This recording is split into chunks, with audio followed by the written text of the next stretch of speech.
Tips for Success. Exercise set 1, 2. Outlining arguments in premise and conclusion form.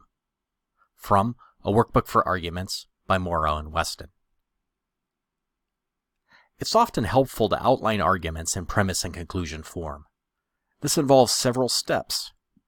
First, you need to identify the premises in the conclusion, just as you did in exercise set 1.1. Then, you need to put the premises in a meaningful order. A meaningful order is an order that helps you understand how the premises connect to one another and support the conclusion. In many cases, there's not going to be a single best order, so you'll need to try a few different orders and pick the one that makes the most sense to you. And as we'll see, this is the kind of thing that takes a little bit of practice. When you've settled on a meaningful order for the premises, write them down in a numbered list.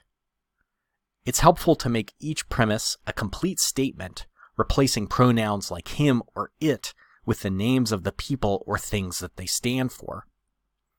Don't feel that you have to quote exactly from the text of the argument, but be careful not to change the meaning of the premise as you make these adjustments to it. Finally, write the conclusion at the end of the numbered list. There's a few different ways to do that. So, let's look at Sherlock Holmes' argument from rule number 1. One way that we can present an argument in premise-conclusion form is like this. Premise 1, dogs bark at strangers. Premise 2, the dog did not bark at the visitor. So, the visitor is not a stranger. Okay. Here's another way to present an argument in premise-conclusion form. Some people draw a line between the premises and the conclusion in the same way that you might with a math problem. So here we see premise 1 and 2, dogs bark at strangers, the dog didn't bark at the visitor, so the line and then the conclusion, the visitor was not a stranger. This line shows that the premises add up to the conclusion.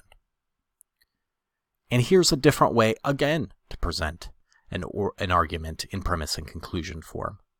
Sometimes logicians write the 3 dots in a pyramid that stands for therefore before the conclusion. So here again, we see premise 1, dogs bark at strangers. The dog did not bark at the visitor, so therefore the visitor was not a stranger.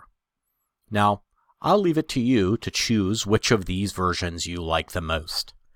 I write the premises just in a numbered list, 1, 2, 3, and then put so before the conclusion of the argument.